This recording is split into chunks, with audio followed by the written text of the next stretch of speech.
Thank you for listening to this podcast from TRE, Talk Radio Europe, your voice in Spain and around the world. For more information, please visit TRE.radio. Discuss, challenge, inform, comment, viewpoint on Talk Radio Europe. Giles Brown. Live comment and discussion with studio guests.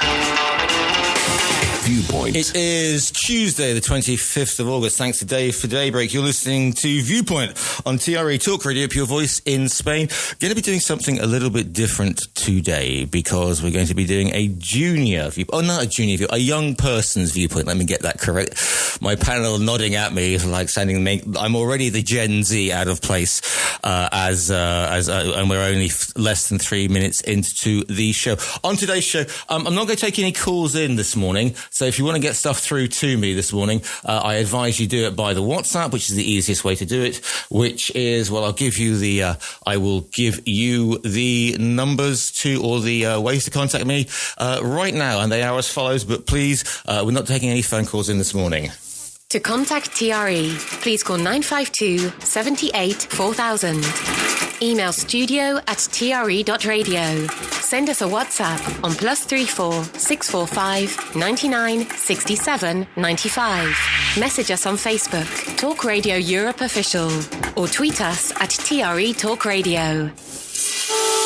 Going to be talking about all the things that have relevance across the radar of, we can call them millennials, you can call them Gen Z, you can call them whatever, but if you want to be having a special look into the minds of those under the age, or they're all under the age of 25, 24, 23, 21 even, no, 22 then, okay.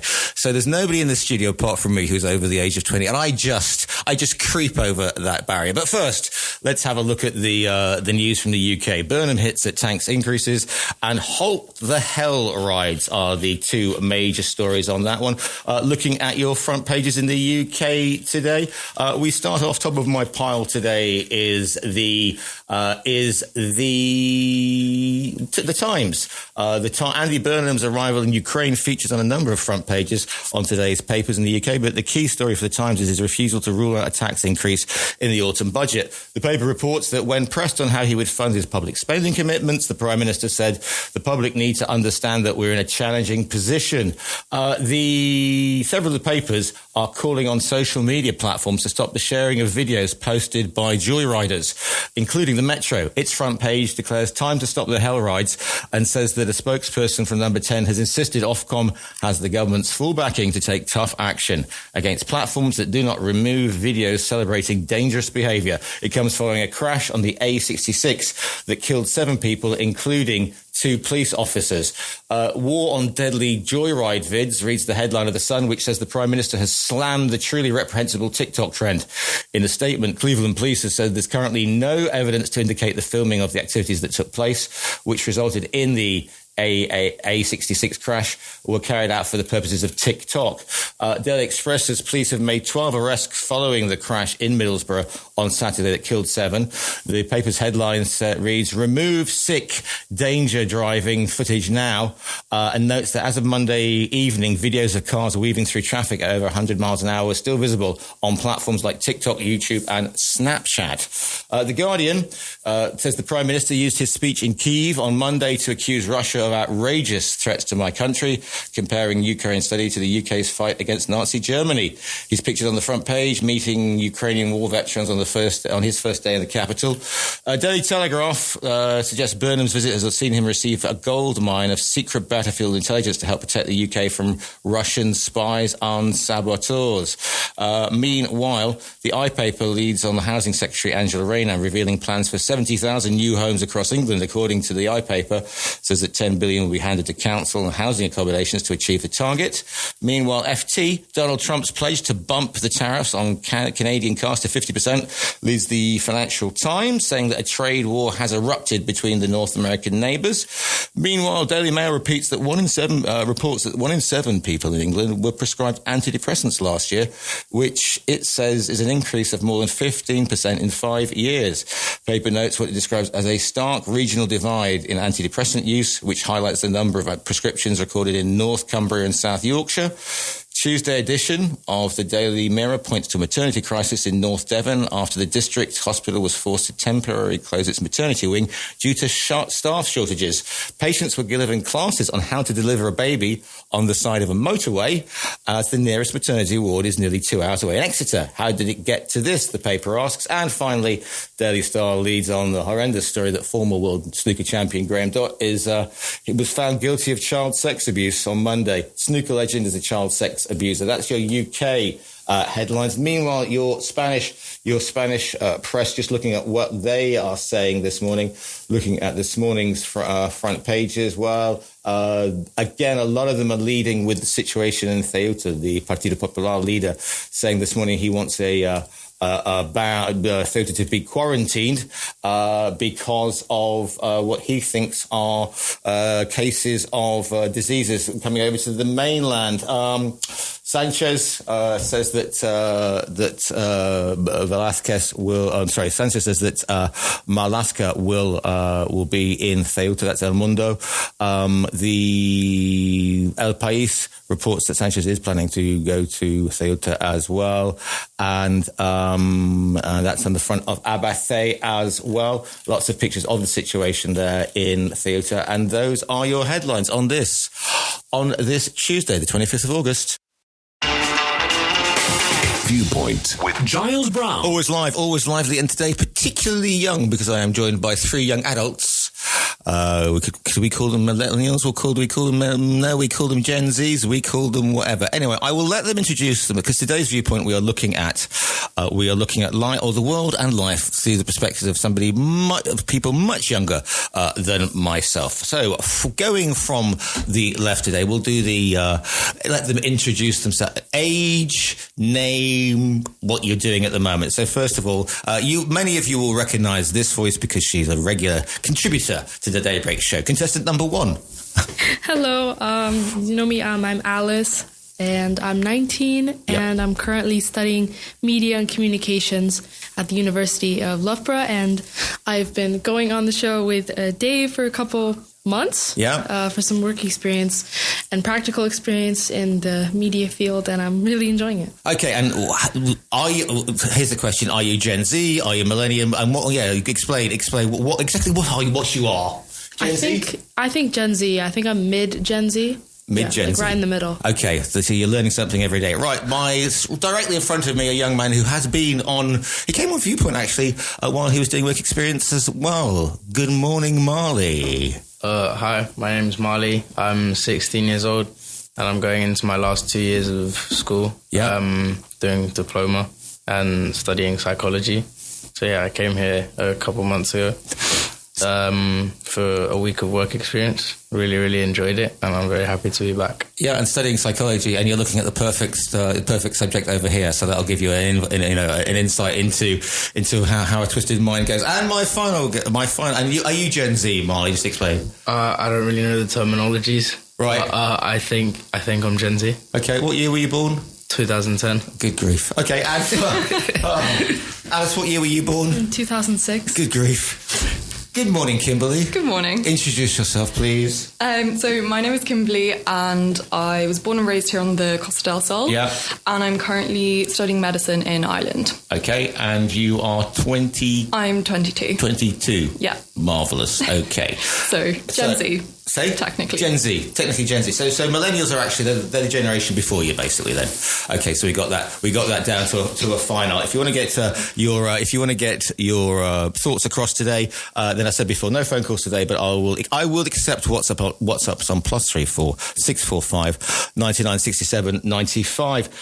It was kind of an interesting one because where to kick off this morning, because we don't want to go about politics and what do you think about Ukraine and the budget deficit and all that sort of thing, because hey, does it really affect you? But one thing I suppose that really gets people going when you talk about young people is actually just to mention Gen Z, because there is, I'm Generation X, so I'm born in 1968, which obviously seems like several million years away to you guys, but that's my generation, and the millennials sort of fall between Gen X is bound to be something else, and then you guys, and people who were born from, 1960 to, or before then, are boomers, apparently. I just think about, how you view being Gen Z. Do you think that you get a fair representation? Do you always get, how you relate to sort of older people, because people seem to be quite strong in their opinions in a way that certainly wasn't the case when I was in my 20s. Nobody said, "Oh, blimey, Generation X, they just don't." There were sort of normal moans from people about this generation, but those have always happened. But there seems to be sort of a fair bit of sort of vitriol, nay, strong opinions. What's it kind of like, and how do you handle being Gen Z amongst sort of older generation? Who wants to kick off on this one? Kimberly, you're smart. I'll get you first. Well, I'm just sort of thinking where these terms came from, and correct me if I'm wrong. Is it something that was born with the internet?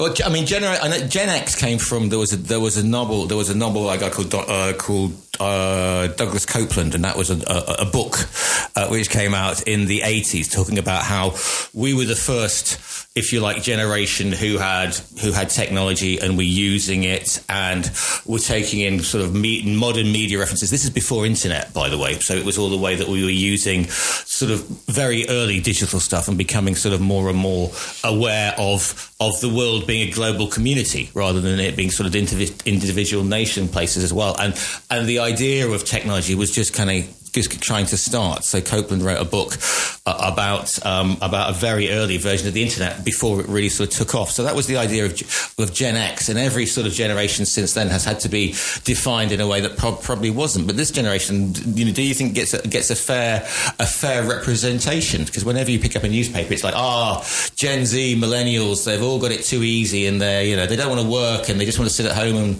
and go on the internet, and they've got their heads in Snapchat and on social media and everything else. So do you think that's an accurate representation? Alice, you look like you're going to say something there.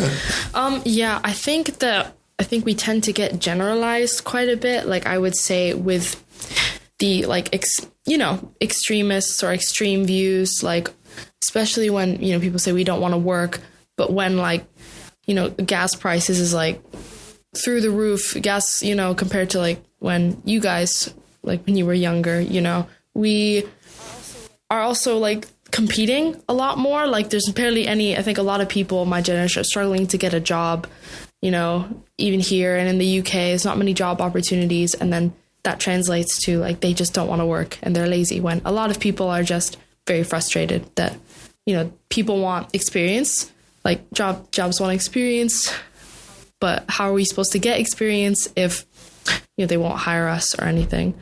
But I do think that, I think for every generation, there are different stereotypes that come with it. So Gen Z, I guess, that we're all really woke, or, know.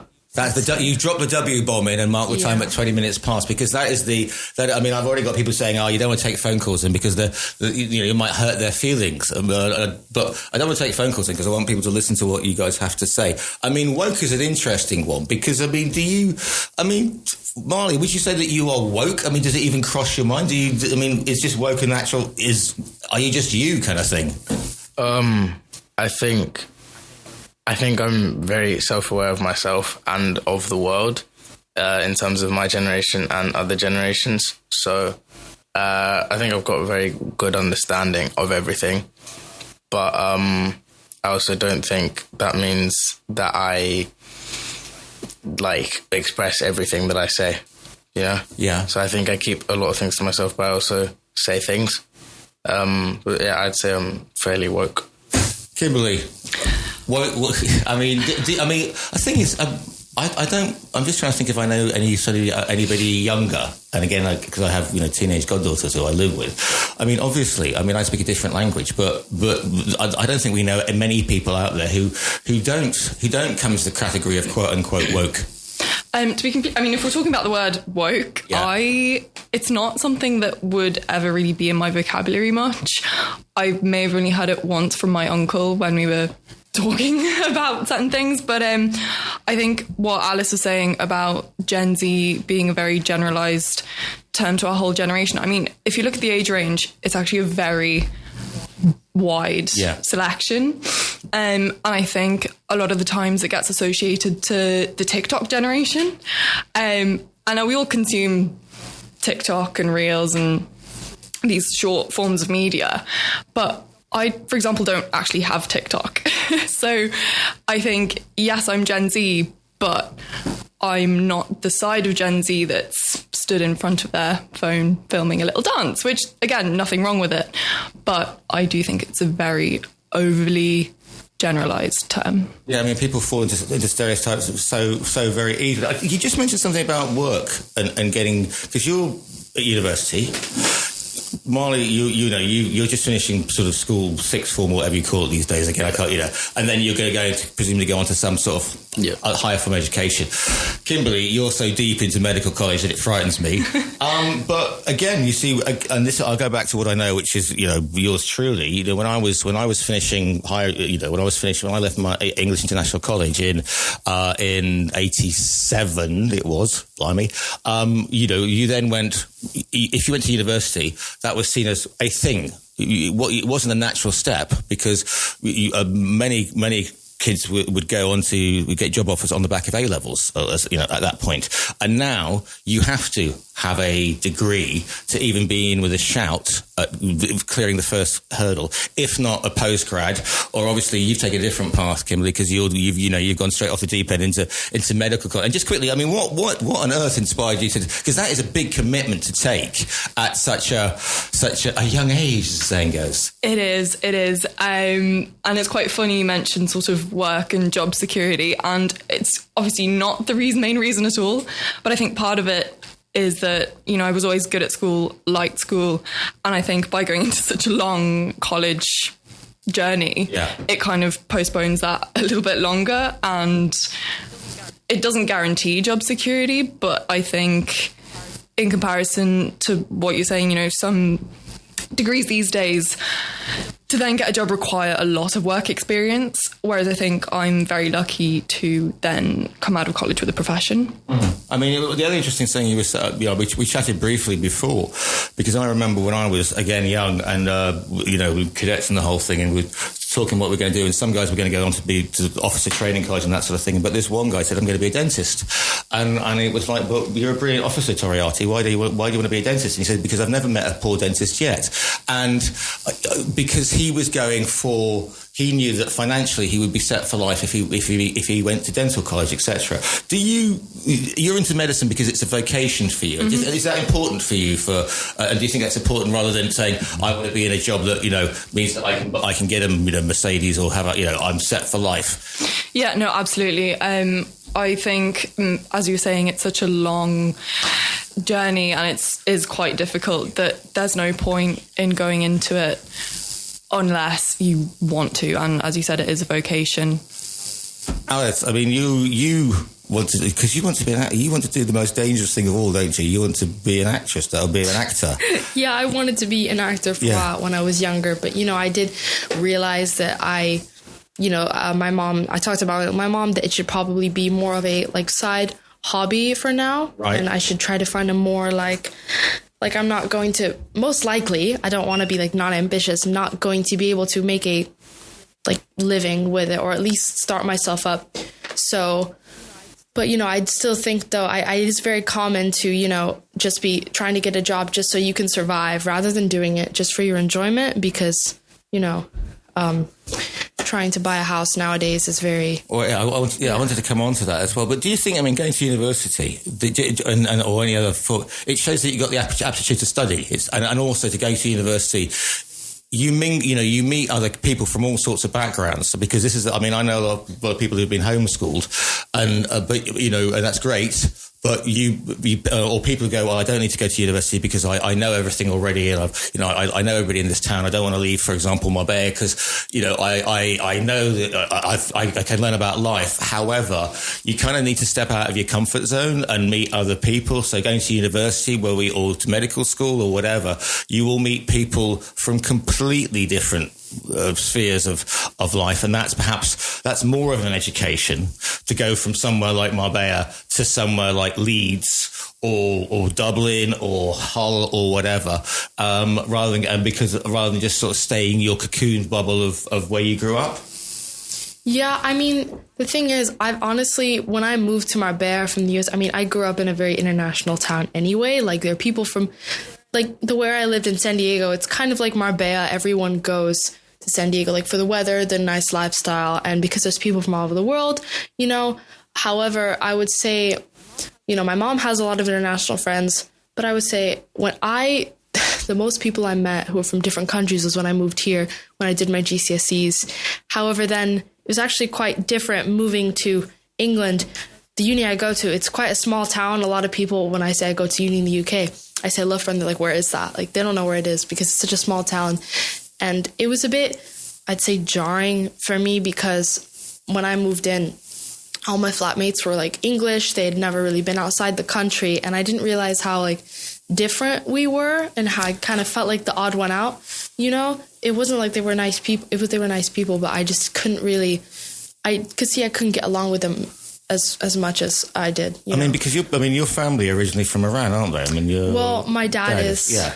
And I presumably for a lot of people, a lot of people, okay, in the UK, there are lots of Iranians in certain areas, but it can be like, okay, so you're American, but you're Iranian, and a lot of things sort of explode, their tiny minds explode at that point. A little bit, yeah. I mean, a lot of, like, even back in America, they'd be like, my friends would be like, well, you're not really American, are you? Because of your parents. It's just like, no, I was born and bred there. I grew up there. You know, you can tell by my accent, I would think that I'm from America. Like, I don't think that my parents' ethnic identity necessarily influenced my national identity at all. I would say I feel pretty American, but compared to my American friends, I think I'm a bit more well-traveled because they've only ever lived in one place. And I would say even then, you know, I felt like a bit of the odd one out. But, you know, I would say, like, when I moved here, I was thinking I was going to meet a lot of Spanish people, when in reality I met no one was Spanish. Like, every single one of my friends was from a different country. And I found that experience to be very, very elevating. And, you know. I mean, American-Iranian, I mean, that's a combination at the moment. That must have been quite daunting because, again, because Iran in the States, a lot of people is just absolutely, you know, well, I mean, we know how the relationships are at the moment. Yeah. And presumably you ran into a little bit of idiocy over there. Yeah, I mean, I actually, at uni, I did some work on this, like for my research projects. I did work on how America views Iran, you know, how, and like propaganda as well in America about like Muslims and stuff. Whereas like about religious fundamentalism and how all Muslims, you know, like the stereotypes around them. However, like, I think it's very, you know, the difference with our generation, I'd say, you know how I would hope it's the general rule of thumb that each generation becomes more progressive than the last. However, with our generation, I think, you know, I see a lot more women being like left leaning, and some men are left leaning, but I think, you know, there's a lot of men have moved like really far right into like the manosphere kind of, which has gone, that's like completely backwards from what we wanted, you know. So I think that's the main difference with our generation compared to others I've seen on social media, because, you know, the whole Andrew Tate thing, if you know what I'm talking about. Oh yeah, I mean, like I think excuse me, Marley, I'm not going to ask you about Andrew Tate, but hello, my friend. Just explain, because you've got we're talking about education, so you're at a point now where you presumably have had to make a decision about what your calling is going to be, or, I mean, have you got a rough plan mapped out about what you're going to be doing, or are you going to try and wing it from here? I mean, I know both your parents are probably saying right, because I know both your parents. So therefore, I mean, how do you see it all sort of panning out for you? And is it going to be university? Is it going to be postgrad? Are you going to take up ballet? I mean, what's your sort of 5-year plan? I don't see myself taking up ballet. Okay, fair enough. No, I want to do psychology, and I don't think, for me at least, I don't think the main reason is for the money. I think it's for just to understand why people do what they do based off of previous emotions or based off of actions that other people have done around them. So I think that's quite interesting for me. So I'm taking that next year, and then I'm also taking film because I'm also very, very interested in photography, movies, and that whole aspect of life. So those are two of my main options that I would try and pursue in the future. And I mean, Alice was talking about, how being viewed as American / Iranian is. I mean, obviously you're originally, I mean, just give people a bit of your backstory so they know that you're qualified about your situation. So, for me, it's quite similar to Alice. I was born in Morocco, but I left when I was 1.5 or something. So I've lived in Spain my whole life up until I was 10. And then from 10 to 12 or something, I went to Mozambique and I lived there. But when people ask me where I'm from, I'll say I'm from Morocco, but I don't look Moroccan at all. I don't think I look Arabic at all. So no one ever really believes me, and especially when I'm in Morocco and I tell people I'm from Morocco, no one ever believes me, and I don't speak Arabic either. Yeah. So it's quite difficult to say I'm from Morocco. So normally I'll just end up saying I'm from England or my family's from England. But truthfully, the only correlation that I have with Morocco was that I was born there. I don't feel Moroccan in any way. Yeah. I'd say I feel more Spanish or English to Morocco. Because I mean, I suppose, and this is, let me phrase this correctly, because you don't look Arabic, you look sub-Sahara. I mean, so from Moroccan, and you know how proud they are. And they're probably saying, oh, well, you're from Senegal, or you're from something like that. Yeah. So they can be quite dismissive like that, because it's not the great African brotherhood that you might think from a Stevie Wonder album is. Ask your parents, Stevie Wonder, but also. In the UK, we know the situation, what happens with black young men there. But Spain is an interesting case as well, because when I was growing up in the 80s here, there were very few sort of black people you would see. You wouldn't see black faces around an awful lot. Mm-hmm. And now, of course, we have, we have black players who have won the World Cup for Spain, basically. Has that made it a little easier to be, do you think, accepted in views here? Or do people still look at you and go, oh, well, I suppose he's going to, and let me phrase this correctly again, they might just think that you are, from Senegal, that you have come over from Africa because of the way, and it's not just the hairstyle, Marley. I like the hairstyle, but you see what I'm saying? Yeah. I think it's still quite difficult because still, in my school, for example, there are, out of 150 kids, there are, I think, 3 black kids. And even walking around, for example, Estepona or Marbella, I don't see black people. It's very rare for me to see someone else who's black. And if they are, then they won't be from here. They'll be on holiday. So it's very weird, but I wouldn't say it's made anything much harder or it's excessively more difficult for me. I think it's just quite a weird experience being the only black kid around or one of the only black people around. I think that's the only difference that it has on me.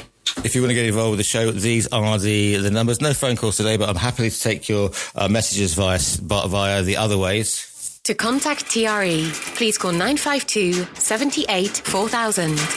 Email studio@tre.radio. Send us a WhatsApp on +34 645 99 67 95. Message us on Facebook, Talk Radio Europe Official, or tweet us @TRE Talk Radio. If you want to get your thoughts across on this, it's not Junior Viewpoint, they're over the age of 10, but it's young person's viewpoint or Gen Z viewpoint, if you like, joined in the studio by Alice Hushadar, also by Kimberly Kleinholt, and Marley Hamza Drury Roberts here in the studio. We're happy to take some messages in as well. We were talking about... I'm glad we got the woke quote out of the way so we can get rid of that. But I'm just interested about social media and how it affects everybody's life, because obviously I, being 58 years old, am on sort of Facebook and Instagram. Those are my I don't use X, Twitter, whatever we're calling it these days, very much. I certainly don't use TikTok. But there are various governments, and remember, the Prime Minister is younger than me, for goodness sake, but there are various governments who are putting in media bans to stop young people under the age of 16 getting hold on media and transmitting stuff on social media, because it seems to be damaging. So a couple of things off the back of this one, because again, I grew up in a land which didn't have social media, that didn't have mobile phones. So that meant that when I finished school, if I had a problem, as soon as I got home, that problem went away. I didn't have to face that. I certainly didn't have to worry about my phone pinging with a message from somebody going, by the way, you're still a so-and-so, or going on social media and seeing something that set me off. I could go and read books or whatever and be that quiet goth, in a room. And that's maybe the man I am today. I'm just wondering, what it's been like growing up with social media around, and how you have managed to sort of get your head around it and if you like, shut it off, because we do hear about problems with young people. And you guys went through the lockdown as well, which must have been a complete mind muck for you all. So I'm just wondering how you view people who how you deal with the social media, and then how that, because a lot of people will say, well, you always say you've got anxiety, or you all got ADHD, and that's just Gen Z being woke, and it doesn't exist, and it didn't happen we didn't have ADHD didn't exist in my time, it wasn't an option, and so therefore it's just Gen Z being woke again, and they should get off their phones. What's your relationship with social media like, Kimberly? Very mixed. Yeah. There's definitely upsides and downsides, like with everything. I think that the anxiety thing is very real, because we receive so much information through our phones, which we never would have had previously. You sit down, you read a book, your mind's wandering, but you're on the one thing.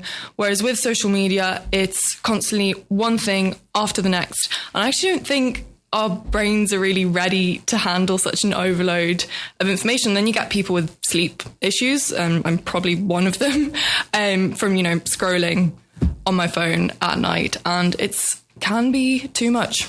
It can be too much. Alice, your thoughts on your relationship with the socials? Yeah, I completely agree with what Kimberly is saying. I think that we have way too much information, and I think that leads to a lot of self-diagnosis online. And, I think a lot of people, I actually do have ADHD. I was diagnosed as a kid, and I do think that it can be a bit, when everyone says they have it, or just whenever anyone says they have anything, they see something online and they think they have depression or ADHD or autism, it kind of waters down the actual, it takes away meaning from the actual diagnosis. People don't take things like that seriously. People don't take, the conditions that seriously, because maybe people in the older generation will just think oh, everyone says they have it. It's not that. It's all social media's fault. As much as I agree, a lot of it is social media's fault. I would say especially during COVID, I was on my phone quite a lot. Me and all my friends, we would be on Musical.ly, TikTok, and it would be quite overloading. We never got, one thing is that no one gets bored anymore. My mom was telling me how when they were kids, they would go out to play in their front yard, and their parents would be come back when it's dark. Yeah. They would just find stuff to do.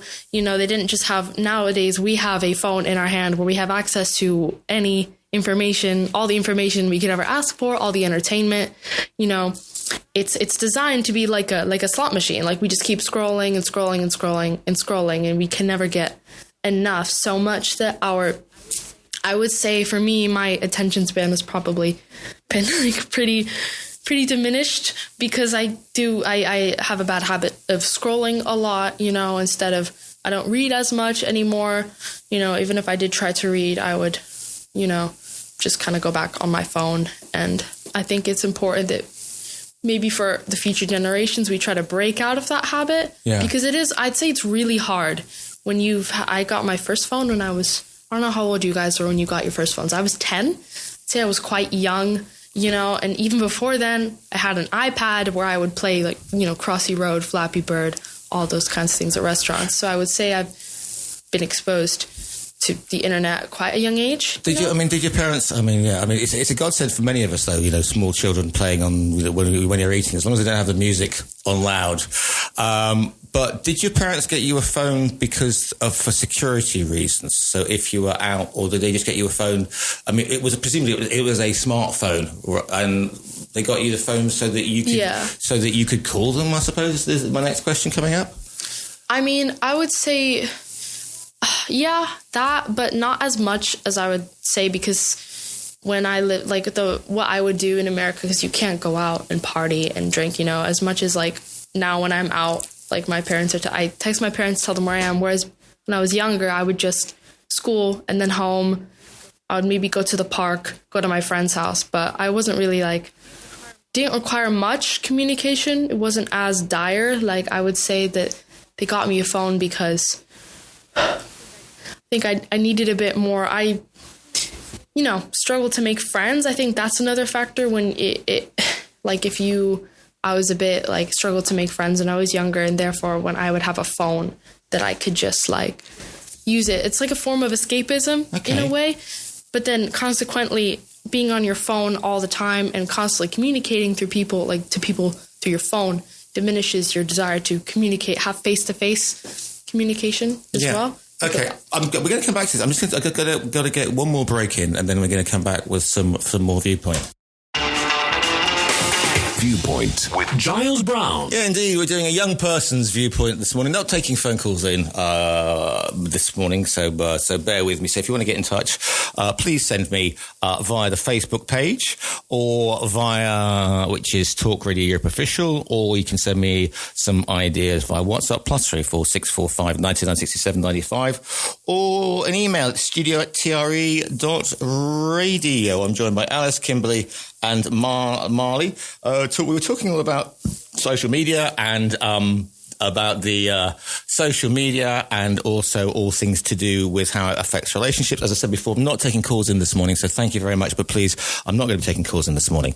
So Alice was talking about how it was a way for you of almost making friends online, but we shouldn't let that interfere with actual we shouldn't mistake social media for real social interaction. Marley, because you mentioned the manosphere, and sorry, Marley, but you're the only guy here, so I'm going to have to, of that age. Yeah. It must be very, as I said off air, it's bad enough being a young guy at sort of 15, 16, and you're trying to get a girl you really like, and you can't talk to her and the whole thing, and she tones you down, and then you've got. So you go online and you see these guys who've got Bugattis and gold watches, smoking cigars, and they're going, you see, the problem with girls or women is that you've got to be like this or like that.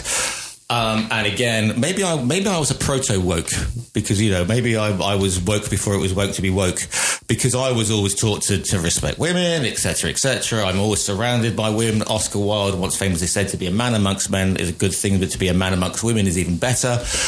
So therefore, you must see guys your age who think they are sort of mini manosphere types, got the gold chains, got the thing, do the kickboxing, all that sort of stuff. Yeah. I see a lot of that. Personally, I've never really struggled with going down the whole rabbit hole of the manosphere, because obviously I'm a very attractive guy. Obviously. Yeah, that works on radio. And modest with it too, Marley, mate. So, no, I've never really had a problem with it, but I do see a lot of people, for example, in my school, who, for example, the way they talk about women is frankly quite disgusting, and the way that they act around women. So it's not just the way that they talk about them, but away from them, but the way that they act in front of women is quite disgusting, and it's very based off of social media and what people are seeing on social media to do with the manosphere and to do with people like Andrew Tate. Yeah, I mean, ladies. I mean, you can probably spot an idiot a mile off. So if you see somebody, acting like that, I mean, do you know any women who think, oh yeah, the manosphere, it's great. I mean, I just want to be looked after by a strong alpha male. I mean, okay, we all want, not mine personally, but we all want a boyfriend who can stand on his own 2 feet. But I mean, you don't want you must look at the Tates and all that lot and that whole that manosphere in Marbella and just go, what a bunch of 13-year-olds trying to be grown-ups. Yeah, absolutely. It's a terrifying thing for one. But I mean, first of all, not everyone's like that. That's the first thing we have to clear up, is that it's a complete spectrum. You asked me about if I know any women that would sort of be more on board with it. Personally, I don't know any, but I've seen a lot of very concerning posts on social media. I mean, I'm not sure if we should get into it or not, but it is quite scary with a lot of housewife generation. It's being promoted. And again, absolutely nothing wrong with being a housewife if that's what you want to do. But I think maybe pushing your ideals onto other people and influencing very young women and sort of limiting their ideas into that it's just that, as well as it's this whole group in America at the moment. The trad wife. Yeah, trad wife culture, exactly. And wanting to give up their right to vote, which is very, very scary. Yeah. Trad wife. I mean, Alice, you just grimaced there because, I mean, again, that's like sort of having Martha Stewart's kitchen, isn't it? Where you've got the perfect house, the perfect kids, it's the American. But unfortunately, life isn't like that. And that it's like we had the trad farm where there was this, these American who had the Laura Ashley dresses and the cowboy boots and had, 8,000 kids or 8 kids and was still managing to run a farm apparently and look great for a photo shoot and cook and have a pot roast ready for when the boys came home. I mean, you go back to a golden time, etc. And then when you study history, like I did, then you realise that actually there were quite a few things that weren't perhaps so golden. No, I agree. I think a lot of time we look back, or not me, but a lot of people look back on look back at the past. Yeah, what year were you born? 2006. Oh yeah, so 2016. Oh, that was a great time. Yeah, but yeah, okay. But do you know what I mean? We'll kind of look back. Oh, things used to be better like back then. But then I think a lot of the time we tend to have nostalgia about the past, even though there were actually a lot of problems, that don't exist anymore. But the whole thing with being a trad wife, obviously, there's nothing wrong with being a housewife. But, I think the problem is that, I'd say in the 20th century, being a housewife was kind of, women didn't have a choice. It's not about the whole point about feminism and why we need is not that you can't be a housewife. It's that you have a choice. But then I think it's kind of been refurbished into you have to be everything at once. So you have to be a housewife, you have to have a career, you have to be successful, and you have to do all of these things at the same time. And then that's where I think the trad wife kind of belief has gained popularity because it's branded as you don't need to be all that. You can just relax and do, just contribute to the household, when it's it's kind of just, it's very similar to, it's refurbished, there was, propaganda in the past about, why you should not go out to work. You should be a housewife. But it's kind of just refurbished in a way, even though we're supposedly progressive. I've seen the videos as well of women saying that they would give up their right to vote. And it's just kind of astonishing to me that they, are willing to leave. They're willing to give away their autonomy, to their husband or something. I mean, the thing is, there will always be people with different views about how you should live your life. And the thing is, though, that now that sort of gains agency because they have access to social media. And I'm just thinking about how we view success in the social media age, because, you look at people saying, oh, you should be a trad wife. And then you have, I'm not the whole influencer thing. And you see, hello, my name is Svetlana and I drive Bugatti and I got a side hustle here and I got this. And if you're not on the yacht with in the pool club, with the other, and it just puts so much, because life is messy and we're all different, and how you guys look at success is different to, and I still have arguments about what it means to be happy and be successful is completely different to how other people are successful. My definition of success and wealth is perhaps, which make even my friends go, huh? And so in a world where you're surrounded by people falling off yachts and the whole sort of situation, it kind of makes success, everybody thinks there's one level that you should be at, and that isn't a thing to happiness. I mean, what do you think when you see people saying, "Oh yeah, if you haven't got a millionaire's mindset, send me $20 and I'll give you the millionaire's mindset"? I think, like you said, everyone's going to view success differently, but I think it's very weird because, for example, me, the way I view success and I view happiness is it's not based on money at all. It's based on me doing what I want to do in life and based on doing the things that I love and just being free in a way. But then there are other people in my school, for example, part of my friend group, who view life based on getting money and living rich and having connections and living kind of like the high life. And there's nothing necessarily wrong with that, but it's interesting to see the different perspectives and different ways that people have been influenced by social media in terms of how they base their life or how they base their views. I suppose the thing is, if you think that if you haven't got, I don't know, is the word, can we say moral compass is a bit of a big word to use this time in the morning, but if you haven't got sort of virtues and values that you think, and you believe that, having that quote unquote dream life with the car and the whole, then not everybody can have that, and a lot of people fall short. And and we live, where we live, we're lucky because we see lots of very rich people all the time. And pardon my French, but they don't look very happy. A lot of them. And we've been at school with people whose parents are very, very rich, and they've always bought them stuff, but have never been there for them.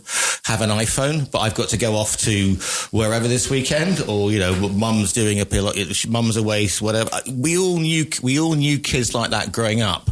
So perhaps we are lucky, and you guys especially are lucky because you've seen the flip side of that, and it's not about the money. No, I think time and time again it comes up. Money doesn't define happiness, and it really does just depend on your own definition of what your happiness is for you and what success looks like for you. And I think a lot of it does depend on how you grew up, who you grew up with, and how much time you've sort of just sat with yourself and your own thoughts and kind of tried to figure out what you want in life, which again isn't easy to do. But yeah, I mean, money doesn't define happiness, and we've seen that. Molly? Just quickly, this summer, at the beginning of summer, I went to Uganda on a volunteering trip, and we went to a school and kind of sat down in different groups and mixed with the local kids from school. And one of the questions was what defines happiness in them and what are their dreams. And coming from a place like Spain, and for example, the school I go to, where there is a lot of money and there is a lot of wealthy people, and then going there and hearing people talk about success completely differently. For example, people over there, they just want to be happy. They want to build a family. And they want to grow up, play sports and go into, for example, medicine and different things like that. Whereas if I was to ask people here, like I have in the past, it's very, very different to that. And it's all about money and yachts and things like that. I want to come back to that in the second hour, because I know that we can talk about that, values, because we're into the last minute and a bit of the first half and it's flown by. When we come back, I want to talk about that and how we view the world. Money doesn't buy you, let's get this one out. Money doesn't buy you happiness. You've been, Alice, you presumably, you're nodding your head sagely, because we see this everywhere, and we see people who are thoroughly miserable with yachts. Oh yeah, I totally agree. I think that's just the rule of thumb. I think people get it mixed up with it can provide, stability. Like you don't have to worry maybe about like your mortgage or paying your rent at the end of the month. But obviously that isn't truly you won't feel truly fulfilled. Like you said with, these really wealthy families, and they aren't there for their kids and they just give them a phone, I think then that, they think the phone replaces, because it does replace intimacy and love and care that they should be receiving with just mindless, endless scrolling and entertainment. So I think that is also a very big contributor. Yeah, but I mean, I remember being taken out on some kid who was my age speedboat in the 80s, and you knew that kids were on the boat, not because they liked him, but because he had a speedboat, and if he hadn't had a speedboat, he would have had no mates, and if you lose all that, then what you're going to do? We'll keep that one because we're about to come to the end of the first half of this morning's Viewpoint. News up next, and then back with the second half of this morning's Young Viewpoint. News up next.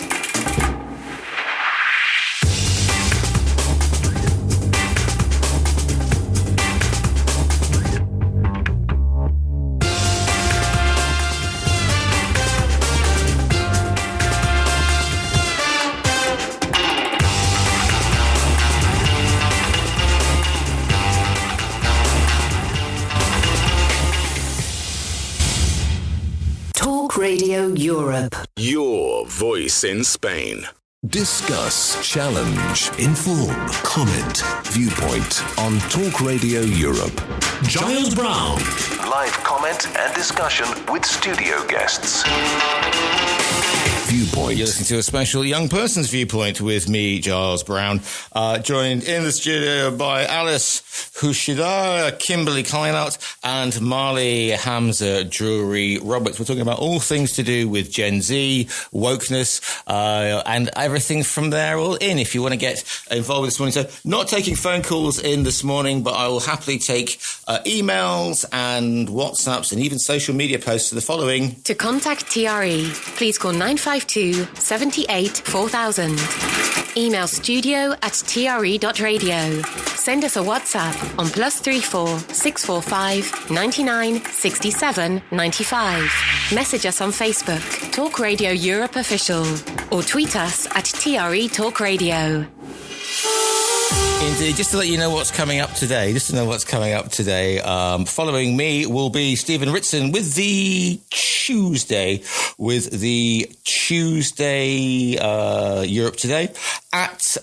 Selena is with us with the Lifestyle Show. She will be talking to Anna Hayward about living with Freddie. This is all about how a dog taught me to be human, described as a touching memoir. That's her first guest. Her second guest will be Andrew Pierce, talking about finding Margaret, solving the mystery of my birth mother.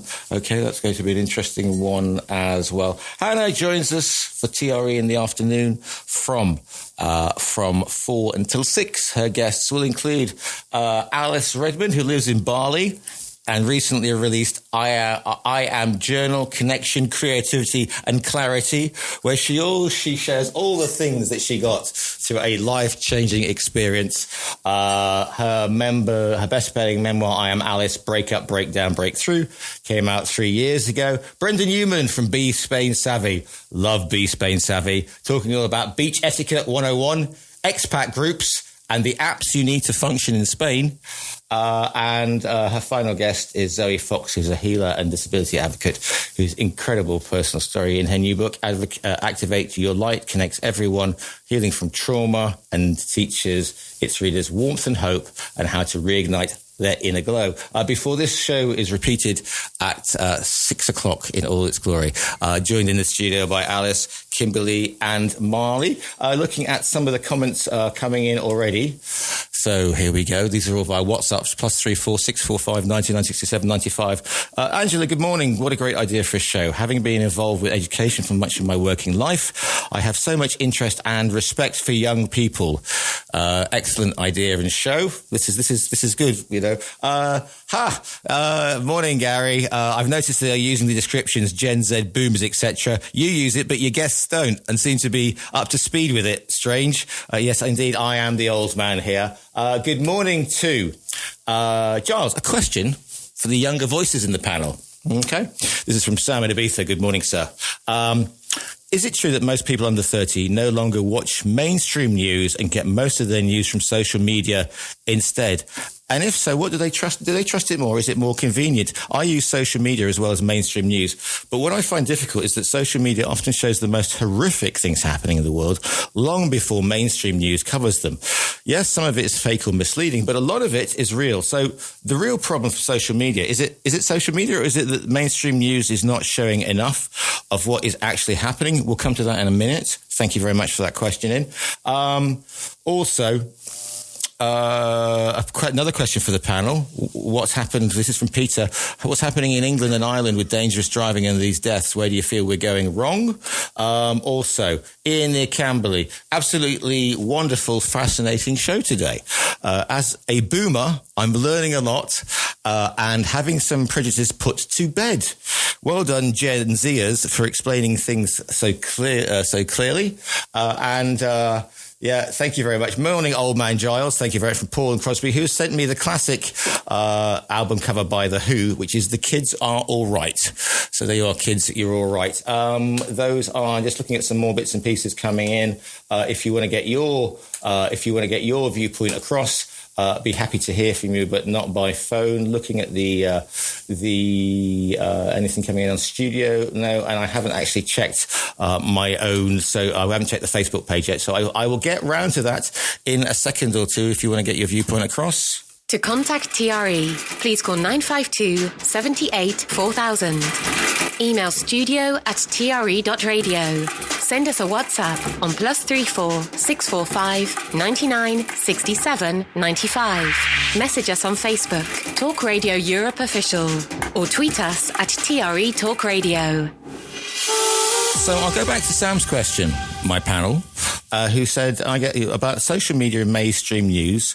Do you watch mainstream news, or do you get most of your news from social media instead? Alice, I'll start with you because you're the one doing the media studies, and because I don't know if you saw, but there was a young man was killed in Marbella, was shot in Marbella.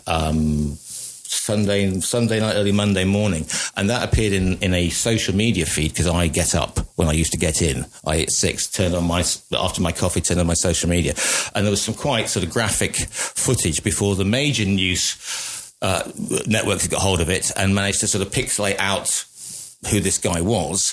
But on the version that I got on a social media thing, it wasn't pixelated, and it wasn't pleasant. So where do you get your news from, Alan? I mean, how do you get your news and your views formed? I mean, I would say I do see most of my news on social media, but I would say usually I try to, if I see something, before I just believe it straight away, I go on maybe Google and I look up, main news headlines to see if, they correlate, or maybe if they're kind of producing the same story, similar story, because then it shows it's probably more likely, because, you're taught, I'm taught at uni and in media studies when I did A-level, you need to be very thorough when you, receive information from different sources. How do you know if a source is, reliable or valid? And I would say that on social media, they definitely, probably take some stuff out of context, I would say, or cut things out. But I do think also a lot of things are pixelated on social media. And I think they probably should be for younger audiences. However, there are some other apps, maybe like Twitter, where you could they don't blur out as much. That's why I'm not really on Twitter. But I would say the younger you go, I think the more likely you are to rely on social media, because it is quite convenient. You don't need to watch on the TV. But I mean, surely one of the problems is the fact that social media can be so outrageous for clickbait and go, so-and-so killed by, I don't know, it's the Russians, or it's the immigrants, or whatever. And then put a picture in of, a street fight that's happened in Marseille and say, that's happening in Tower Hamlets now. And that's why we should, and by the time you finished it, I mean, it's gone around the world. I mean, this is a humorous one, but this will show you how things get blown out of control on social media. Please try to stay awake, Marley. I know it's early for you, but great dental work, by the way. Just let you. About 10 years ago, I went to a function with my then girlfriend, and she was wearing a white dress and I was wearing a tux, and it was Sotto Grande, and I got a friend of mine to take a picture of us both, her in a white dress, me in a tux in the hotel grounds. And then I was doing emceeing a big polo charity event, Jose Carreras. And we went to bed that evening. And as a joke, I put up last thing at night, just to let you know, this is the official wedding. We had a lovely day. This is the official wedding photograph. And then we went to bed. And then and then the next morning she got up from our suite and went to the bathroom, taking her phone with her. And I heard this high-pitched scream. And then, what have you done? Because people automatically assumed this joke. We'd actually got married. And it went round the world. And 3 or 4 days later, I was still receiving congratulations, which culminated in my father phoning up 4 days later and saying, "You didn't get married, did you?" So, I mean, that just shows on a lighter note how a photograph can be misconstrued. But obviously, how do you get your news, Kimberly? You know, I mean, is it social media first and then... Yeah, for the most part. I mean, the only time I'd ever really watch mainstream news is when my dad sits down in the evenings to watch it, and I might sit down with him. So I definitely do get all of my news through Instagram, pretty much, because it's the only social that I ever use. Right. But I follow what are presumably reputable news outlets. Now, you mentioned clickbait there, and I actually think it's quite funny because I think that the younger generations that have grown up with social media, yes, we're susceptible to it, but I think far less so than the older generations that, you know, had to learn social media as opposed to growing up with it, just because I think we're so much more aware. Whereas, I mean, bless my grandfather, he's always, you know, looking at these clickbait videos on YouTube and making funny little comments to himself, believing they're real. Yeah, and that's, you know, not great either.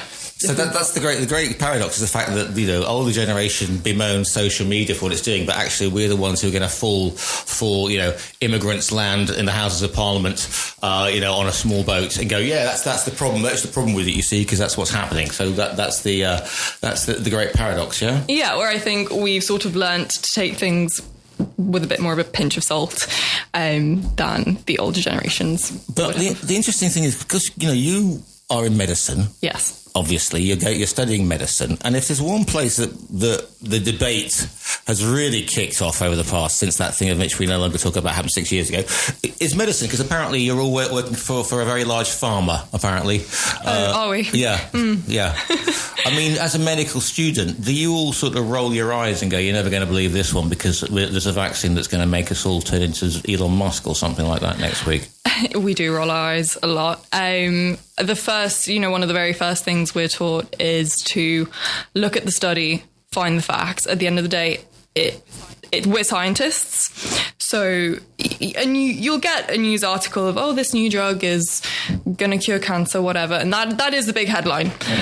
You sort of automatically know that that's not 100% true. So then you go digging and you look at study sizes, and if they're big studies, okay, well, that's maybe more likely, and then they roll trials out. So we try to find evidence-based medicine as much as possible.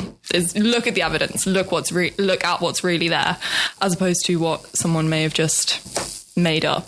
Does it worry you though? Because we hear about. And I remember when there were demonstrations, and, you know, my sister was head matron, Sheffield, family, you know, brother-in-law, anaesthetist, 2 cousins, surgeons up in Glasgow, medical background. And they were getting worried about a fair amount of sort of abuse they were getting online. I mean, does it worry you being a medical or is this a first world problem? Because again, you've just come back from Africa, where that, you know, we're seeing interesting situations with Ebola coming up, but in the mainstream, people will trust and believe what medical professionals are trying to do. Mm-hmm. Yeah, I mean, that's one of the first things we're told is you're going to be a doctor, and that gives people automatic trust in you. So you do have to be very careful with what you put out there. And I mean, with automatic trust, that's not the same for everyone. A lot of people are very skeptical. I think it's quite scary as well. There's a lot of sort of fake information put out there by social media influencers. They tell you to, I know, do this juice cleanse and it's going to give you all these magical properties. Whereas obviously it probably isn't. And that's okay to the point where it doesn't do any harm, but it does get very dangerous after the fact. And I mean, then you mentioned Africa, and most people there didn't have smartphones. If they did have a phone, it was sort of one of these old Nokias. And I mean, they've got so many other things to be worrying about that yes, they're not in danger of receiving all of these social media influences of potential dangerous juice cleanses or trends or whatever. But of course they are at risk of other things. Marley, where do you kind of get your news from? I mean, do you keep up with the news, or is it sort of like something that kind of happens in the background because you've got other stuff to worry about? For me, I'll only really look at the news if I have to do, for example, a school project. And for example, last year I had to do a project on Sudan and I needed to get statistics. So if I ever do something like that, then I'll use the internet and I'll use the BBC or I'll use a trusted website and news agency. I'll never really go to Instagram or things like that. If I do see anything about the news on Instagram, it's, for example, things about like wildfires or basketball, because you get fed what you follow, right? So for me, it would be things about basketball or around where I live. But yeah, if I do ever use the news, it will be a trusted source. Presumably because you've grown since I last saw you, so basketball is something that you're actually quite good and quite keen at? Yeah, thought so. Which is why I am no good at basketball. 952784000. That's the news thing. Quite interesting, but good morning. Do these Gen Z folks, that's you, do you listen to the radio? Apart from obviously TRE, which you obviously listen to all the time, don't you, panel? Yes, every day. Thank you very much. But do you listen to radio? I mean, if you listen to Spanish radio, then, good luck with that, because Spanish radios are very, very serious indeed, or completely bonkers. Do you listen to radio, or is it podcasts, for example, do you listen to? I'd say more inclined to watch podcasts rather than the radio. I know my parents listen to the radio, but I don't usually. Molly, podcasts, radio? If I ever listen to the radio, YouTube? It will be with my dad in the car on the way to school. But no, normally I'll listen to podcasts. They vary from what topic, but yeah, normally I listen to podcasts or watch YouTube. Yeah, it's really interesting because there's so much entertainment out there. You can kind of, again, when I was younger, there were 3 TV stations, for goodness sake, and, very few radio stations. And so therefore, you can basically do your own entertainment. I mean, you've got your evenings viewing lined up because it's all on radio, is it medical podcasts? Because you must do an awful lot. Do you even get time? Because presumably for you to read is like, I'm reading all the time because of my studying. Therefore, all I want to do is sort of switch off the brain and have a pint of Guinness or something. I read in the evenings. Okay. I like my storybooks. But yeah, any reading I do in my free time is very much just novels. Yeah. As far as listening to the radio, unfortunately, the only time I ever do that is if I'm in the car and they're music stations. Yeah. And that is only if I'm not plugging my phone in and playing my own music on Spotify on demand. Yeah, fair enough. 95278. I'm not taking calls. Excuse me. That is just me going into what's it made. I have to say, says Sam, this younger panel today, Sam, they've got a better grip on social media than people might expect. They don't sound swallowed up by it or blindly led by it. They seem aware of what it is, how it works, and the need to question what they see. That's actually quite reassuring. Going to a small break and then back with more Viewpoint. Viewpoint with Giles Brown. Always live, always lively, and this time incredibly youthful. It's young person's viewpoint, young adult's viewpoint, thank you. I said Junior Viewpoint, expect people saying, well, I like ponies. So, if you send me WhatsApp on +34 645 99 67 95. Also, you can Facebook me or us on via Talk Radio Europe official, and studio at TRE.radio is open as well. Not taking any phone calls. Joined by Alice, Kimberly and Marley. Talking about social media bans, because a lot of people, Australia brought it in, France is thinking of bringing it in, under 16s. I mean, is it even going to work? Kimberly? Whether it is going to work or not is, still to be seen. But I think it's a good start at an attempt of getting control over social media and what we're putting out there for young people to consume. I think, as we said before, there's so much out there. And young people, I say young people, teenagers, children, may not be fully aware of what they're consuming and how it is influencing them. Whereas I think the people that are a little bit older, we are able to pick and choose what we want to take on board more so than the younger people. I think it's a good thing. I nearly wish that it had been around when I was a bit younger. But yeah, I don't know. What do you guys think? I think it's a good thing as well. But I think if it's going to be implemented, then it has to be a lot stricter, because I don't know much about it, but I've heard that there's been bans that you can just lift yourself on your phone, which I think, like Kimberly said, I think it's a good start. But I think if anyone really wants to go anywhere with controlling social media and controlling what is fed to children or teenagers, then it has to be a lot stricter and a lot more filtered.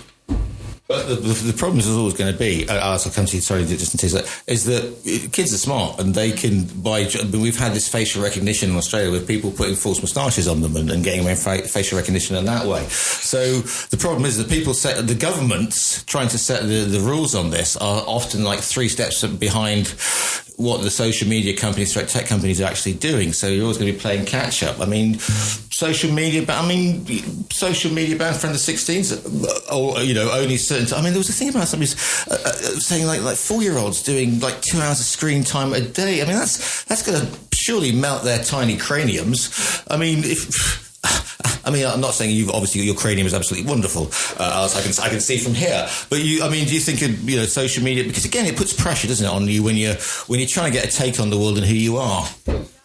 Yeah, I think as much as it'll be helpful, I definitely agree that people are going to probably find a way to sneak it. I don't know how, but people have found ways to pirate movies, pirate TV shows, pirate anything basically. Yeah. But I do think it's a step. However, it kind of, I say it begs the question of the reason that they've chosen to ban people under 16 is because I'd say maybe when you're older, it's a lot easier for you to have media literacy and to kind of be aware of what you're consuming. Whereas when you're a bit younger, you kind of just consume it all, not knowing what it is and how it impacts you. So I do understand that maybe the reason that maybe people over 16 are allowed to have it is because they, are aware. They're not as easily influenced, I would say. Or, I would say it's helpful, but I'm not sure it's going to fully get rid of the root problem with our society, I feel like. Do you think it's easy to say to people, well, you see, the problem is it's social media that's rucking everything up and not looking at the root causes of these problems. And the root causes are the fact that we are being downright rude to each other in some cases. And it's normally actually older people who are flinging insults and, you can't have an argument with somebody anymore. And, people say things on social media that they wouldn't say in real life because they get a punch in the mush in the face. And to a certain extent,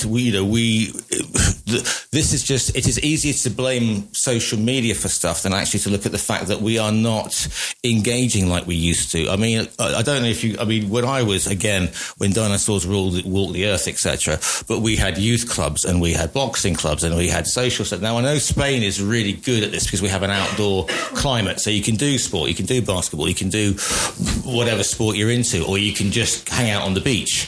And Spanish society has always been great like that because it's always been family-based, big meals, etc. But a lot of people are saying, oh, well, because families don't eat together anymore and communities don't do things like that anymore. That isn't a problem because of social media. That's a problem because people aren't interacting with each other as much as they used to. I mean, do you think that's a fair comment, or do you think when you've both been to Africa, for example, and you see how communities live there, do you think we're just going on about first world problems here? Because, Marley, you went back to Mozambique. You were living in Mozambique, and then you were in Uganda this month. So, when you see how people live there, do you just think, well, we're talking first world problems here because actually these guys are have to face some real problems? Yeah, I think you can definitely tell how social media affects the world over here, for example, in Spain, and how it's not there in places like Uganda. And I think everything's just a lot simpler and everything still gets done.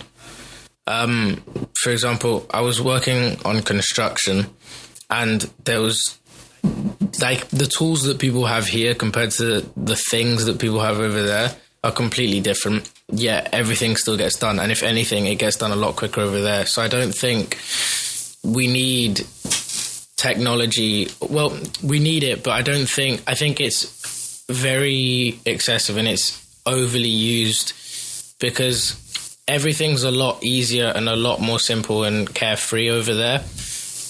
Yet it's perfectly normal and everything's fine. So I think people here, people who use social media excessively don't have a proper balance. I'd say that I have a fairly good balance with social media and then going outside because like yesterday I went fishing with my friends. I think I can have a very good balance with spending time online and then spending time taking care of myself, my mental health and my physical health outside and actually connecting with the world. Charles. Oh, sorry. Sorry. Pose a question. Yes. Hello. By the way, I'm sorry. No, I don't want to interrupt. Well, you just did, but anyway. Do you think that social media is taking over a part which normal families should have? So, has social media ever sort of? Do you think that social media is substituting for normal family interaction? Alice, your thoughts on that one?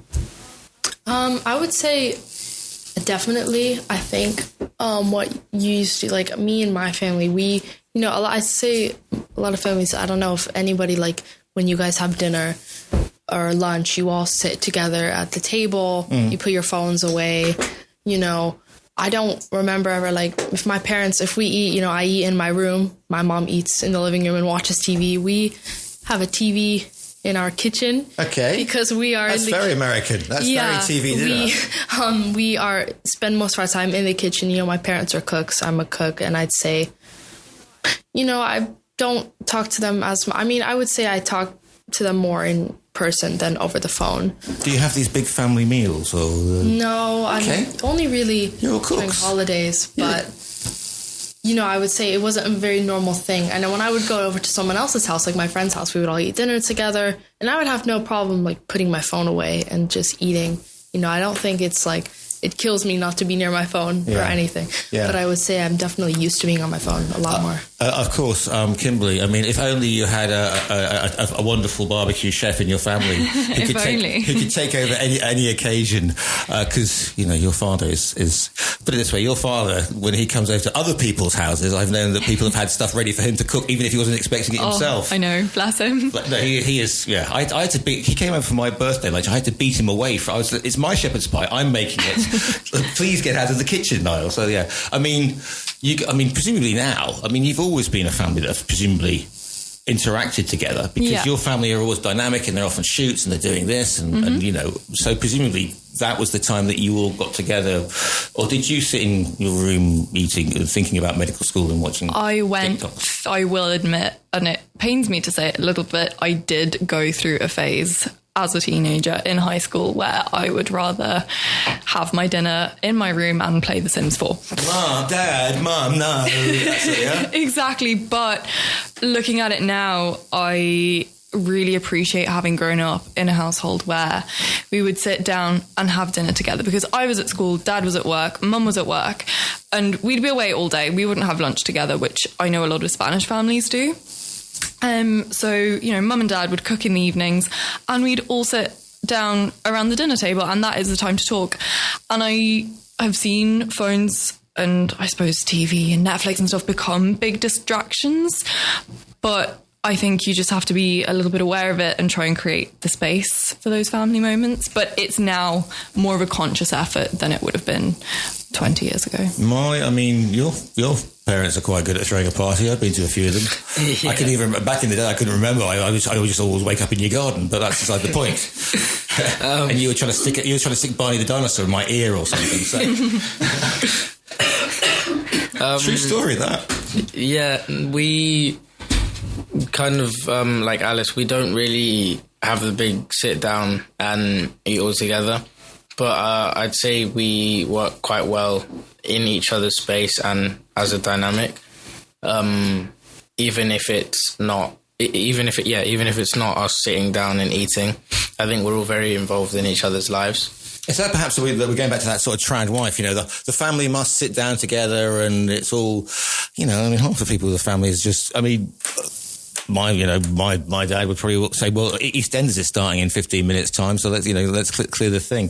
And wasn't it quite interesting when you were, you know, came to Spain and realised the Spanish way? Because everybody knows everybody's got a cousin. When I came and I met, you know, without socially with my Spanish friends, oh, that's my cousin. That's, you know, it was like meeting the Sopranos. It was, you know, everybody knew and was related to everybody else. And that coming from my part of the country up in Stoke was we didn't have that closeness of you know, the familiar, the family. And because obviously we've all come here from different places. And so that can be, because you do get your Spanish friends having to go, you know, having to meet up having to go for lunch on a Sunday. I mean, Spanish friends of mine still take their mums to church, for example, you know, of a morning, you know, because they have to be, you know, good Spanish kids. I mean, that can be quite an experience. Well, it's a beautiful thing. And since moving away to uni, for the most part, I'm in my apartment. It's myself and my housemate, and we see our friends in college, but we do get together in the afternoons. But I do really miss having that sense of community and being around, I suppose, a village, you know, all the time. It's something I do really miss. Alice, I mean, your interactions, I mean, do you think, because I mean, people always going about, I know American Iranian, I mean, I was so lucky enough to go, I mean, I know lots of Iranians here, I was lucky enough to go to school, lots of them, and they were a sort of community that moved en masse in 79, so they were very interlinked. I mean, your sort of interactions with Spanish families, was that like, you know, gosh, I never knew there were so many sort of, the family was such an integral part of life over here. Yeah, to be fair, I was quite shocked because it's such a small, like compared to where I was, there was like maybe 1 million people where I grew up, whereas here it's, I'm not sure, maybe like a couple 100,000 people live in Marbella. 128,000 in Marbella, I think it is. Yeah, so it was quite a decrease, and it was like funny, people from different schools would know each other. Like I had friends who went to so many different schools. It would be so interesting. You know, or maybe there would be a bunch of people I saw out and about. I didn't know them, but maybe I knew someone who knew them. You know, it's quite interesting. A lot of people, I think back where in San Diego, you didn't really have that. It's like you knew the people you were at school with. You didn't know anyone else at any other school because everything is more spread apart. It's not a walkable area. You can't walk anywhere. Like in Marbella, you can just walk anywhere you want, basically. I think it's a very like walkable city, so therefore it's easier to, I think, socialize here, talk to more people, you know. So yeah. Marley, I mean, Spanish and their families and their cousins and their, I mean, what's your interaction with sort of Spanish people like on a sort of day-to-day basis, their families and whatever else that you see the community around here? I have a lot of Spanish friends, but I go to an international school, so it's a lot more mixed. I think Spanish is the third or fourth biggest kind of percentage in the school. So I wouldn't say I have a great connection or like I see or am around Spanish people or Spanish families much. But I think it's very nice because whenever I am around Spanish friends or Spanish families, they're all very welcoming and they're all really, really nice. This is very nice, obviously. But I'd say I'm more around like people from England, Australia, people like that. We're going to take a quick break, and then we're going to be back, and this is the final ad break, and then we're going to be back into the final 17 minutes or so of this morning's Young Person's Viewpoint. Viewpoint with Giles Brown. Always live, always lively. Young Person's Viewpoint with Marley Hamza-Drury Roberts, Kimberly Kleinhott, and Alice Hushida. Thank you for the comments coming in. Wonderful program, Giles. I'm not making these up, Wonderful program, or it might be. These young people have obviously been well brought up. There you go. However, I think if you took this interview to the beaches of Marbella, you would find a much different perspective. Cheers. Thank you for Sam, who sent me in his Captain Jack Sparrow to Captain Jack Sparrow meme. Here's the thing, because we're talking all that thing about, growing up in Spain, we've all been to international colleges. I went to international college. You were at an international school here? No, you weren't? No, I was in a Spanish school for all of it, really. I was in a public school up until second year of high school. Right. And then I swapped to one of the Catholic ones here. Okay. So I wasn't aware of Spanish, that. no, completely. Okay. That's really interesting. Marley, you're at international school. Yeah. Yeah, and I'm pretty sure that Alice was international school. I was international. How did you... But you'd been bilingual, presumably, since you were... Yeah, exactly. I mean, I spoke English at home. Yeah. And in terms of, grammar and stuff, would get little lessons from my grandmother, who was an English teacher. Right. And then, I spoke Spanish at school and English at home. And was it quite interesting being the only rubia in the Spanish school? But well, I wasn't. I mean, in my primary school, there were, I think, 3-4 of us that were in a very similar situation with, I suppose, English-speaking parents, but we were born here and grew up here. It's a nice combination. Yeah, it's interesting because obviously the goddaughters, they're in the Spanish system as well, but this is up in the Campo, and there have been there aren't so many sort of blonde kids up there. I mean, there are an awful lot of North African people have come, who are living up there now, obviously, and they had a little bit of, but I think that's just kids picking on kids rather than you're blonde, you're Scandinavian, therefore you're going to get something of a if you're a dark haired sort of Campo girl. That's just one of the things. Anyway, called it giri, which is our word for English person here, which used to upset me, but I've embraced it now. So because I'm just thinking, because we see all these, we've all been to. Three-quarters of us here have been to international schools, and I'm just thinking about that whole situation with people who do learn Spanish or who don't learn Spanish, or that you see their parents, and we kind of know what we're talking about now, and you kind of miss out so much if you don't sort of speak the language, because you can't really work out what's going on, and you can't sort of converse with other people. I mean, your level of Spanish pretty... my Spanish is decent. Yeah. I'm not fluent, but I'd say I know quite a bit. I know a bit more than my parents do, because obviously I have to, I go to school here. Yeah. But I went to school here. Yeah. But to be fair, you don't... Because on the one hand, there's so many English people here, everyone here speaks English. Like my parents, when we go out, they don't have to speak Spanish usually, but I'm obviously trying to become fluent. However, a lot of people used to just assume I was Spanish. Like when I go out, they would speak Spanish to me and I would have no idea what they were saying. I think because I have darker hair and dark eyes, before they hear me speak, I sound like an American, they think that I am Mediterranean, Yeah. So then, they assume I'm Spanish.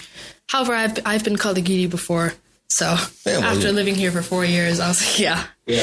I mean, if you don't speak the language, you kind of or you haven't got an understanding, because we do have that sort of. There are other people who come over here and just there are Swedish people who come over here and go to Swedish schools and watch and eat Swedish food, and the Brits, as we know, they just don't integrate very well. So I mean, it's always an interesting one. But you speak, Molly, you speak Spanish, presumably. I mean, yeah. So if you don't, you obviously you get the best of both worlds, presumably. Mm-hmm. Yeah, I think it's a lot easier if you speak Spanish. A lot of my friends don't, and they find it hard to communicate, like at restaurants or just with people in our school. And I think it can be a massive advantage as well, because there are people who are going into the next year who are taking things like ab initio and like a really, really low phase of Spanish. What they're taking? What? Sorry, I think it's called ab initio. Right, and that is, it's ab initio. Yeah, no, I know. It's like a basically a low grade of Spanish that you don't get a grade for or a mark for at the end of the year. Yeah. So you then are classed as not Spanish speaking, which can be a disadvantage, like going into the world. Because I think, obviously, if you live in Spain, you're going to want to speak the language. So you have more job opportunities and more opportunities to talk to people and make more connections with people. Yeah, and if you think about it, if you're trying to learn Spanish over here, everything is your classroom. I mean, if you go in with a shuttered mind going, I don't speak it, or I've got somebody who can, or, why don't you speak English, for goodness sake? Then, but if you try, it's not like learning French in France, because if you try to speak a bit of Spanish, 9 times out of 10, you will find out that you get encouraged and things like that. Just some more comments coming in. Stephen Ritson, who follows this show, has said, what's he say? Well, the Richardson says, delightful guests. Gosh, you see, we're putting the faith back into Gen Zs or whatever. Just tell them to get their news from me. Thank you, Stephen. Meantime, Ian says, one of your best viewpoints today, Giles. Thank you. Next time, would it possible to include a Spanish young guest who speaks English for your listeners? Okay, well, we'll try and corral one of them. And also, but obviously because Kimberly and Alice they're going to be going back to resume their studies in a little while.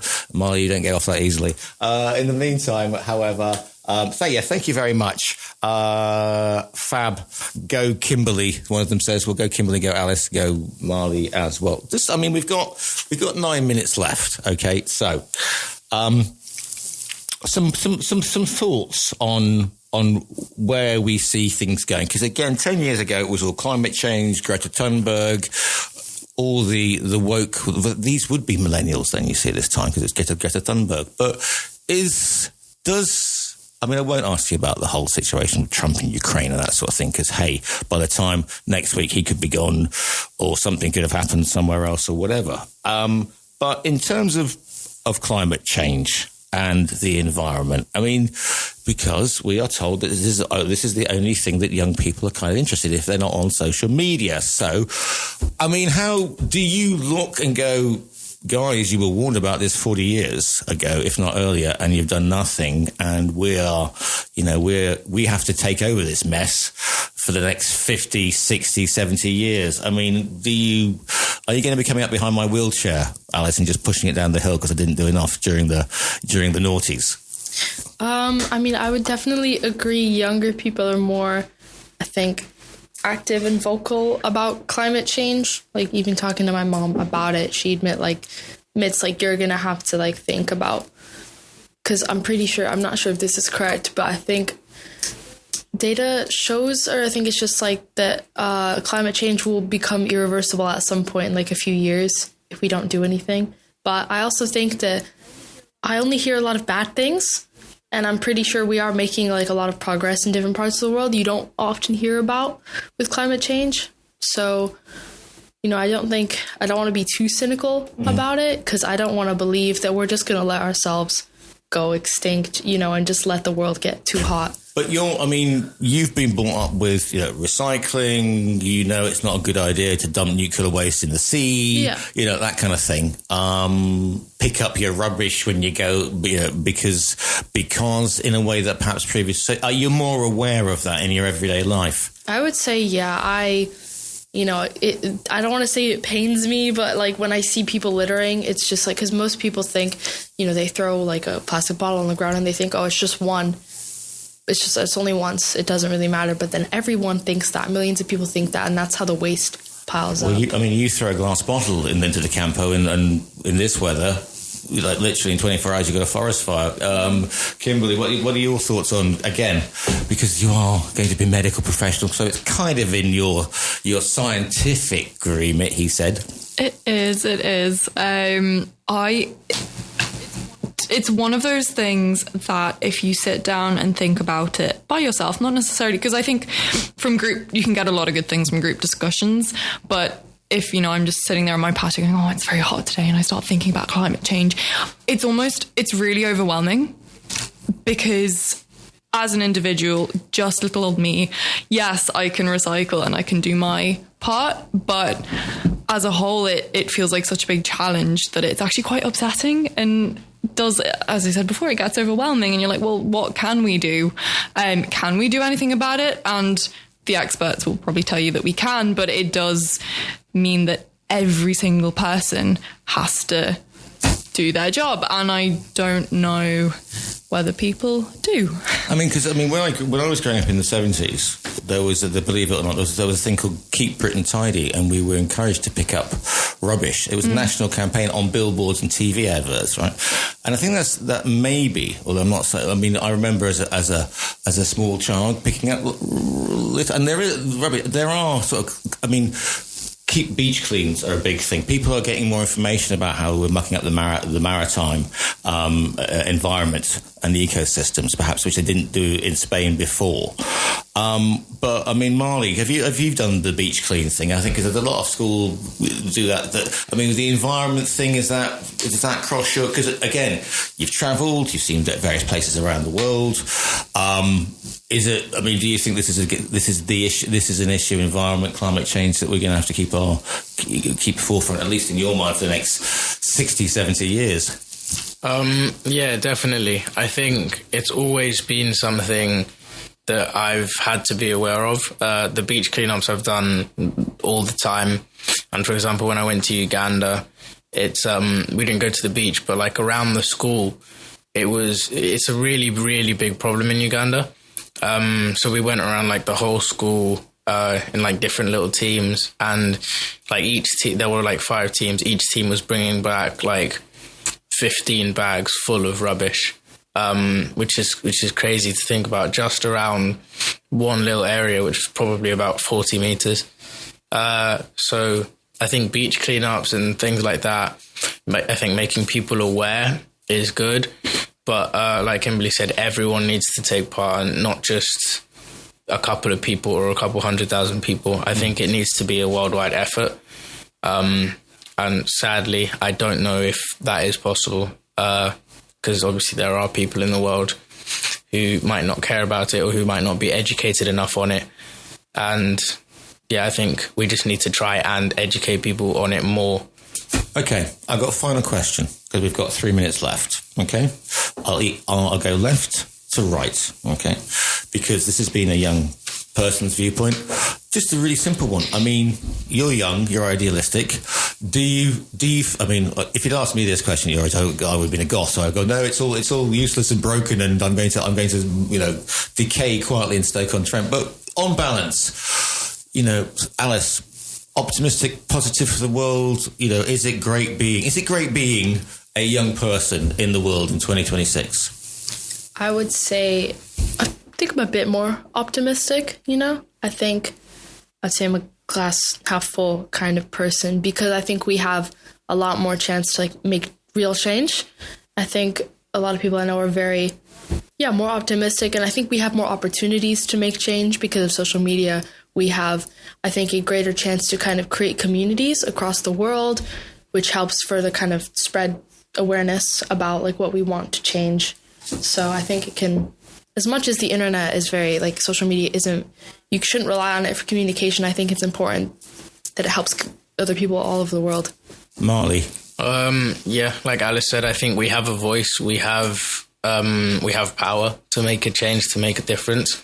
And I think there are a lot more people our age that you wouldn't think who actually want to make a change and who actually want to make a difference, because obviously no one wants to see the world like deteriorate and get worse, because people want kids and they want a better life for them and for us now. So I think I'm quite optimistic because we have power and we have one mind and kind of one love for the world. Kimberly. That was a great note, though.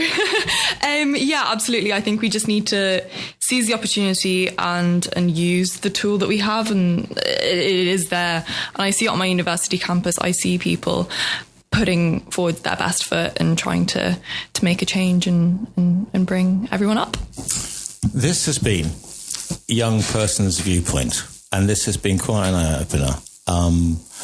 Because I think what you guys have done has actually blown some of the preconceptions that people like me have out of the water. So thank you for coming in today. This program will be repeated at 6:00, but I think in 20 years' time we should do this again, and see, or at least 10, and see how it's all going. But it's been fascinating, and so thank you so much to Alice. Well, thank you. To Marley. Thank you so much for having me. Pleasure. And to Kimberly. Thank you, Giles. This show is going to be repeated at 6:00. I advise that you download this one and listen to it again. So the next time people say Gen Z is like this, you can prove them wrong. I'll be back tomorrow at 10:00. Stephen Ritson is up next.